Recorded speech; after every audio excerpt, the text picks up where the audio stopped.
संत और नाग की कहानी। एक समय की बात है, एक गांव में एक ब्राह्मण अपने परिवार के साथ रहता था। उनके परिवार में उनकी पत्नी और एक पुत्र था। वह बहुत गरीब थे। उनके पास कभी कभी खाने को भी नहीं होता था। ब्राह्मण की पत्नी बहुत दुष्ट और चालाक थी, इसलिए वह रोज ब्राह्मण को भिक्षा मांगने जाने को कहती थी। लेकिन ब्राह्मण उसकी एक नहीं सुनता था और घर में राम नाम जाप करता रहता था। पत्नी के रोज रोज लज्जित करने पर ब्राह्मण एक दिन सुबह सुबह उठा और अपना सामान उठाया और दूसरे गांव में चल दिया। चलते चलते वह घने जंगल में पहुंचा, तब तक अंधेरा हो गया। वह वहां एक बड़े से पीपल के पेड़ के नीचे बैठ गया और राम नाम जपने लगा। सुबह होने पर जब ब्राह्मण उठा तो पास के सरोवर में स्नान करने लगा। स्नान करके वह आगे चला और दूसरे गांव में पहुंचा।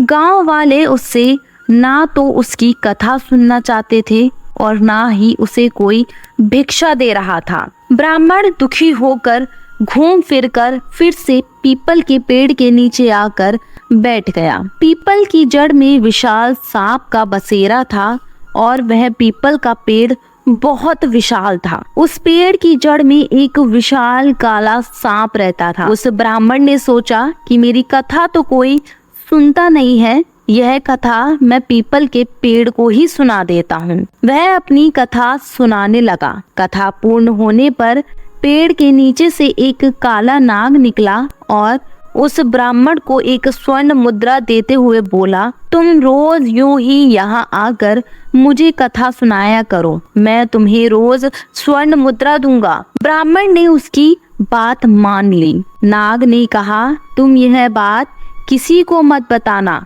तुम्हारे सब दुख दूर हो जाएंगे। ब्राह्मण रोज ऐसा ही करता। सुबह उठकर नहा धोकर अपना सामान लेकर पीपल के पेड़ के नीचे पहुंच जाता और वहां बैठकर कथा सुनाता। कथा पूर्ण होने पर नाग सोने की मुद्रा भेंट करता। देखते ही देखते ब्राह्मण धनी हो गया। पूरे गांव में चर्चा होने लगी कि ब्राह्मण की दशा कैसे सुधर गई। यह जरूर कोई गलत काम करता होगा। ब्राह्मण को लोगों की बातों से कोई फर्क नहीं पड़ता था।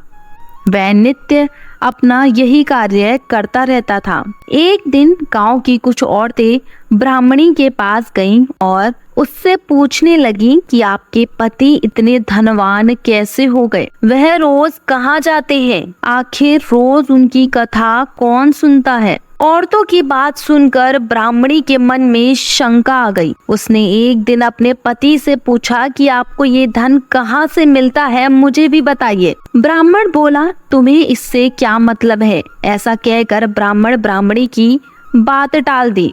ब्राह्मण की पत्नी के मन में लालच का आना देखकर कुछ दिनों तक ब्राह्मण ब्राह्मणी को टालता रहा, पर एक दिन ब्राह्मणी ने ब्राह्मण को मजबूर कर दिया। ब्राह्मण ने मजबूर होकर अपनी पति को नाग की सारी बात बता दी, जिस वजह से उसकी पत्नी के मन में लालच आ गया और ब्राह्मण के खाने में नशे की दवा मिलाकर उसे खिला दिया। साथ ही अपने बेटे से बोली, बेटा उस पीपल के पेड़ पर जाओ और नाग को मारकर सारी संपत्ति ले आओ। ब्राह्मण का लड़का अपने पिता का सामान लेकर वहां गया और पीपल के पेड़ के आगे बैठकर कथा सुनाने लगा।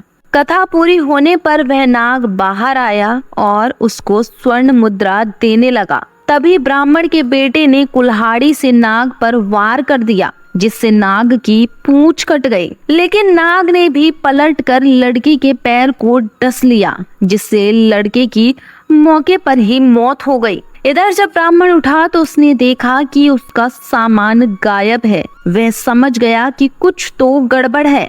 वह जल्दी से पीपल के पेड़ के पास गया। वह देखता है कि उसका लड़का वहां मरा हुआ पड़ा है। ब्राह्मण को देखकर नाग बाहर आया और कहा, ब्राह्मण, मैंने तुम्हें कहा था कि स्वर्ण मुद्रा की बात तुम किसी को मत कहना और तुमने बता दी। अब तुम यहाँ से चले जाओ। तुम्हें तुम्हारे पुत्र का दुख है और मुझे मेरी पूंछ के कटने का दुख है। मैं तुम्हें श्राप देता हूँ कि तुम्हारी जो संपत्ति मेरे द्वारा बनी थी वह सब नष्ट हो जाएगी।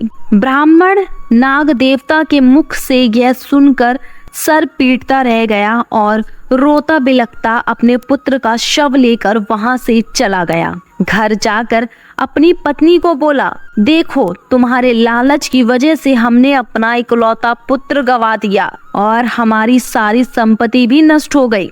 अपने पुत्र को देखकर ब्राह्मणी भी रोती रही। इस कहानी से हमें यह सीख मिलती है कि लालच एक दलदल है जो व्यक्ति को विनाश की ओर अग्रसर कर देता है। तो दोस्तों, आपको हमारी ये कहानी कैसी लगी कमेंट सेक्शन में कमेंट करके जरूर बताएं। साथ ही वीडियो को शेयर जरूर करें।